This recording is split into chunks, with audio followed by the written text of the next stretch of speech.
Hi hello மக்களே, welcome back to our channel. இன்றைக்கி நம்ம சேனலில் என்ன பார்க்க போகிறோன்னு பார்த்தீங்கன்னா, ரொம்ப சுவையான திணை அரிசி வெண்பொங்கல் பார்க்க போகிறோங்க. காலையில் உணவுக்கு எடுத்துக்கும் போது ரொம்ப ஹெல்த்தியாகவும் இருக்கும், ரொம்ப டேஸ்ட்டாகவும் இருக்குங்க.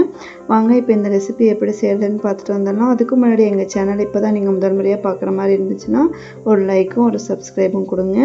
திணை அரிசி பொங்கல் செய்கிறதுக்கு 1 டம்ளர் அளவுக்கு திணை அரிசியை நைட்டே ஊற வச்சுட்டேங்க. காலையில் நம்ம பிரேக்ஃபாஸ்ட்டாக அதை செய்ய போகிறோம். நல்லா ஊற வச்சு நல்லா கழுவிட்டு கப் அளவுக்கு பாசிப்பருப்பை இந்த திணை அரிசியோடு சேர்த்து நல்லா கழுவி வச்சுக்கலாங்க. கொஞ்சம் நேரம் ஊறிட்டு ஒரு 5 நிமிஷம். இப்போ நம்மளுக்கு பாசிப்பருப்பு நல்லா வெந்து வந்துடுங்க. அப்புறமா நம்ம குக்கரில் போட்டுட்டு ஒரு டம்ளர் அளவுக்கு திணை அரிசிக்கு வந்துட்டு 5 டம்ளர் அளவுக்கு தண்ணி விடுவாங்க நான். அப்போ தான் பொங்கல் வந்து நல்லா குழஞ்சி கிடைக்கும். இப்போ 1 டம்ளருக்கு 5 டம்ளர் தண்ணி ஊற்றி விசில் விட்டுட்டாங்க. விசில் ஒரு 4-5 விசில் விட்டு எடுத்து பார்த்தீங்கன்னா ரொம்ப அற்புதமாக அந்த திணை அரிசி வெந்து வந்திருக்குங்க. பொங்கல் வந்து தனியாக சாப்பிட முடியாது இல்லைங்க, அதனால் கூட சைடிஷ்க்கு நான் வந்து இன்றைக்கி சாம்பார் செஞ்சுருந்தேங்க. ரொம்ப நல்லா இருந்துச்சு. ஆனால் சாம்பார் நான் வீடியோ எடுக்கலை. உங்களுக்கு இந்த சாம்பார் எப்படி செய்கிறது அப்படின்னு சொல்லிட்டு வீடியோ வேணும்னா நீங்கள் கமெண்ட் பண்ணுங்கள். ரொம்ப ஈஸியான குயிக்காக செய்யக்கூடிய சாம்பாருங்க. கடைகள்லாம் கிடைக்கக்கூடிய அற்புதமான ஒரு சாம்பார் தாங்க இது. ஈஸியாக இருக்கும். நம்ம காலையில் பிரேக்ஃபாஸ்ட் செய்யும்போது நல்லா இருக்குங்க டேஸ்ட்டு. 2 பொங்கலும் இந்த சாம்பாருக்கும் ரொம்ப நல்ல ஒரு அற்புதமான டேஸ்ட்டாக இருக்குங்க.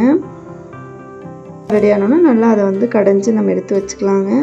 இந்த சமயத்தில் பாருங்கள், நம்மளோட திணை அரிசி பொங்கல் தயாராகிடுச்சுங்க.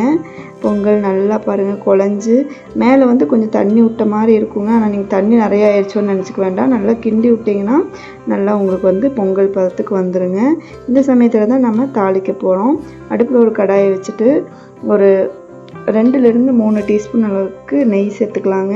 நெய் சேர்த்து நல்லா நெய் காஞ்சோடனே முதல்ல முந்திரி போட்டு நல்லா வறுத்து எடுத்து வச்சுக்கோங்க. வறுத்து நீங்கள் முந்திரியை அந்த பொங்கலோடு சேர்த்துருங்க.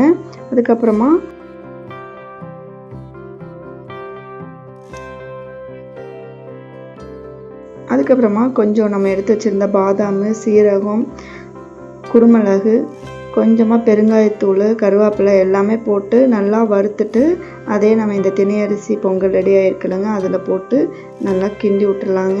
இப்போ கிண்டி விட்டு இது உப்பு பார்த்துட்டு நீங்கள் வந்து அளவான உப்பு முதல்ல நம்ம திணை அரிசி வேக வைக்கும்போது ஒரு 1/4 டீஸ்பூன் அளவுக்கு உப்பு போட்டிருக்குறோம். இந்த சமயத்தில் நம்ம உப்பு பார்த்துட்டு உப்பு வந்து வேணும்னா நீங்கள் சேர்த்துக்கலாங்க. சேர்த்து நல்லா கிண்டி விட்டிங்கன்னா நல்லா சாஃப்டான மிருதுவான காலையில் ரொம்ப ஈஸியாக எல்லாருமே சாப்பிடக்கூடிய திணை அரிசி பொங்கல் தயாராகிடுச்சுங்க. கூட சாம்பாரோட இன்னைக்கு காலையில் நம்ம இந்த ரெசிபி சாப்பிட்டு பார்த்தோங்க. ரொம்ப நல்லாயிருக்கு.